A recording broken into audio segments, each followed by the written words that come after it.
Warning, the following video that you're about to watch is owned by 1mikie19 and is intended for mature audiences only. And even though my videos cover animation, it is told from an adult's perspective and may contain foul language.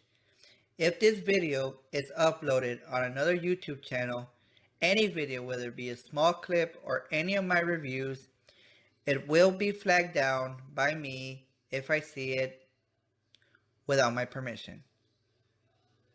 Thank you. You may now enjoy the show.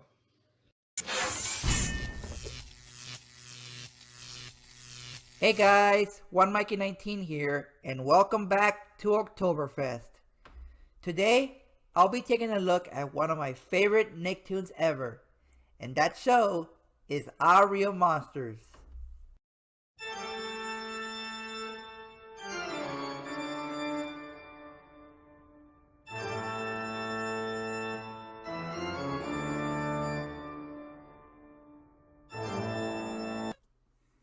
Nickelodeon was the best kids network in the 90s. They were known for their top quality cartoons that many others at the time tried to copy off of.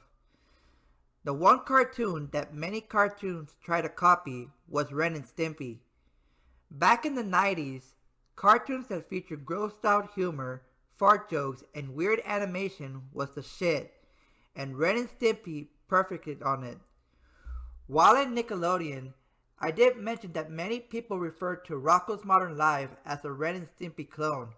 Another show from Nickelodeon came out in October 1994 that was reviewed the same way. However, I believe that it holds up differently on its own. That show is Aaahh Monsters.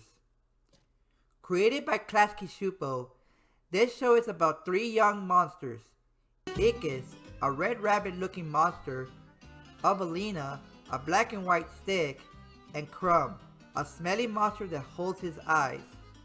Together they go to the Monster Academy where they try to survive and learn how to become great scarers from their strict teacher, the Grumble. He sends the three monsters to scare various humans, and from there, the three go on plenty of adventures or misadventures. Aaahh Monsters is a terrifyingly terrific and underrated Nicktoon. One thing that I love about this show right off the bat is the world building. The monster world is extremely different from the human world. Monsters do not simply prefer the stench and dirtiness they need it. They also prefer ugly over cute since they need to scare every human out there. They have really fun takes on human sports and Olympics. The punishments in particular crack me up. They can go from going inside a very cutesy house to dancing to some really corny human music. It's little details like this that actually make me get really into a show's world. The writers did a great job establishing the world of monsters in this show. I have always enjoyed this world, and I still do. The characters are also great and memorable. Ickis is one of my all-time favorite cartoon characters. He is actually very talented and scary when he wants to be, but he often slacks off or gets nervous before he scares.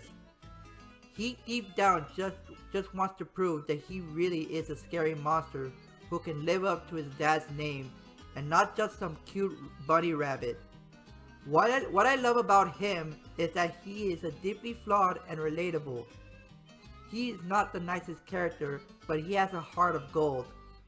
Charlie Adler's performance for Ickis is nothing short of perfect, and Adler gives some of the most unique and enjoyable voice work of all time for Ickis. Aaahh is also a great character who is a bit more dedicated and competent, but she struggles to put schoolwork aside to have fun. She is nice, but a little stuck up at times. She is a really good backstory that shows how she became so dedicated to scaring. The late great Christine Cavanaugh gives a fantastic performance for Aaahh and makes her sound perfect for the personality. Crumb is a very funny character, but I think he could have been a bit more developed. He is easily the nicest of the three characters and is a lot smarter than he lets off. He also comes as the most innocent of the group with his laid-back attitude.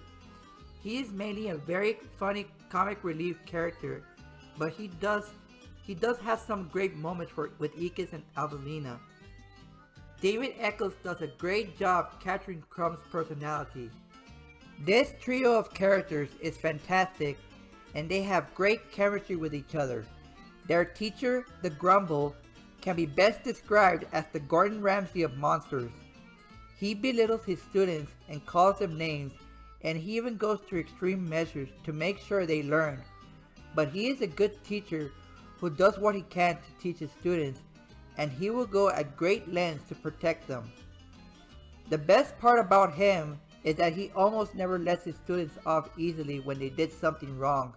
There are so many cartoons that just lets things work out for the main character, but the Grumble often has some good punishments for his students when they lie or they act up. This is a great thing because it teaches that you will not get away with stealing or lying and that it is not okay to do it. It also makes it to where the monsters avoid becoming characters who can get away with anything they want or hardly get any compliments. The Grumble might be my second favorite character because of his humor and his depth. The show goes deep into his character and background sometimes, and it was refreshing to see some of the softer sides. Greg Berger does a terrific job with his voice, also giving the Grumble a unique voice and making him really scary. For some reason, I always thought that Charlie Adler was doing his voice since he sounds a lot like Ed Bighead from Rocko's Modern Life or the red guy from Cow and Chicken. Simon D. Hunter could have been a bit better.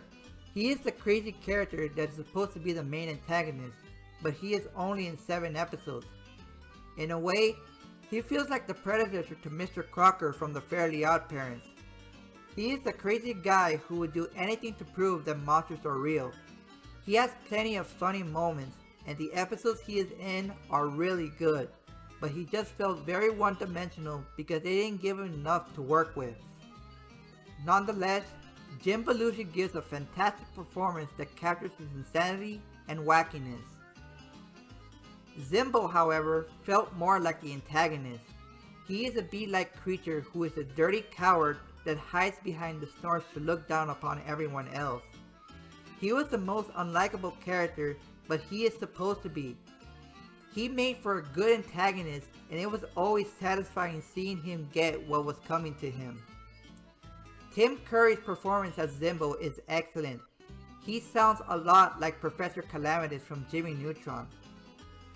The Snorch is an interesting character because he is the monster that punishes bad monsters, but he has some very good moments throughout the series. Regarding the visuals, they are not the most revolutionary, but it fits the show well. It takes place in a dirty dump, and there is plenty of gross imagery, but it was never too much.